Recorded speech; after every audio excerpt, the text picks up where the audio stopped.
personnel, parce qu'il y a eu un non-respect du non-remplacement des départs naturels, qu'on a su endiguer en 2018, puisque le conseil communal a décidé à un moment de dire voilà, on retire la délégation au collège pour les recrutements, ce qui a permis de réduire et de ralentir la manœuvre.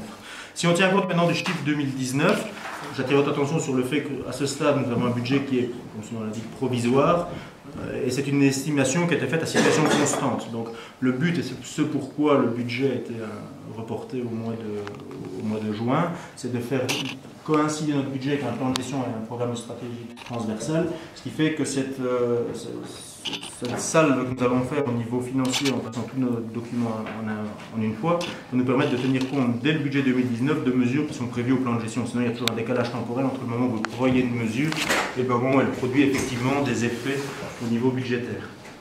Donc, il y a une hausse qui est là, qui tient compte d'une situation existante en 2019, mais notre volonté est justement de la réduire au maximum grâce à ce plan de gestion et les mesures qui sont mises sur la table.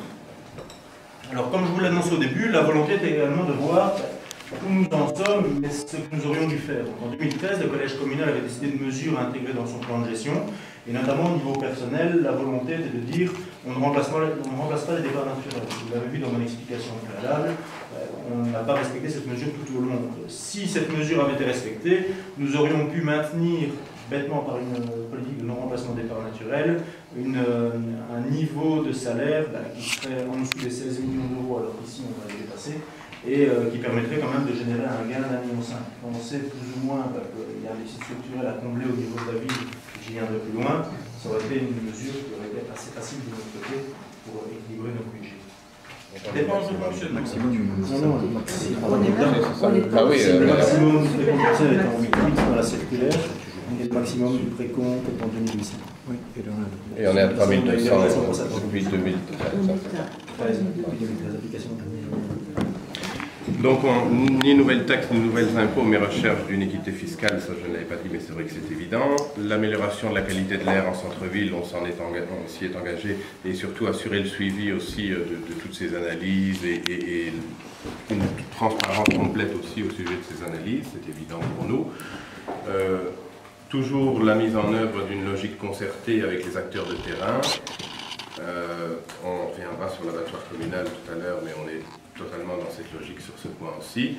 La réhabilitation de la piscine, on s'y est engagé et on va effectivement sortir des solutions. On a encore une réunion cette semaine, on a eu beaucoup de concertations sur le sujet, on a eu des contacts avec les villes voisines pour voir s'il y avait un intérêt de supracommunalité. Donc on avance vraiment sur ces éléments. Il y a évidemment toute une série d'autres points, mais ça vous les retrouverez dans les documents qu'on vous met à disposition.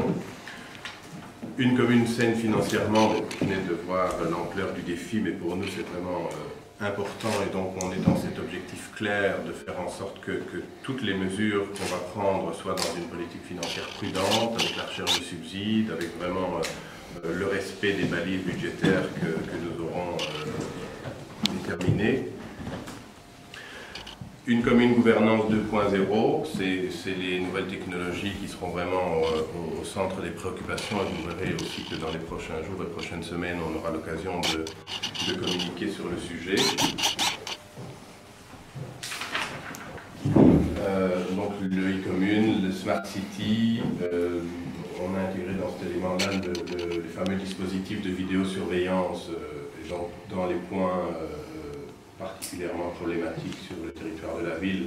On s'est engagé aussi à développer le principe de la vidéosurveillance et de continuer à développer les partenariats locaux de prévention. Vous avez vu qu'on en avait créé un nouveau encore cette semaine. On en a encore deux de prévus, un au faubourg de Bruxelles, l'autre dans le zoning de Guilanguien. Ce serait le premier PLP industriel, entre guillemets. Et donc on continue dans cette dynamique et je pense vraiment que ça peut augmenter le sentiment de sécurité pour les habitants, donc c'est important. On reste dans la démarche de participation citoyenne, c'est important aussi. Le quatrième objectif, le quatrième axe, c'est la commune citoyenne, et donc je le disais tout à l'heure, la participation citoyenne reste pour nous un élément essentiel. La promotion de la place des femmes au sein de la société dans la vie communale, ça faisait partie des éléments sur lesquels nous souhaitions tous travailler aussi. l'approche à l'aide sociale aux citoyens, l'attitude respectueuse envers la nature et les animaux dans le cadre du bien-être animal et de la nouvelle législation wallonne, c'est un élément essentiel pour nous aussi. Le 5e axe, c'est une commune accessible et donc on veut limiter l'expansion urbanistique, on veut répondre aux défis de mobilité, de circulation sur le territoire, tant en matière de mobilité douce qu'en matière de mobilité classique. Et donc c'est vraiment important. Le contrôle plus strict dans un lieu qui serait plus ou moins au milieu des deux villes.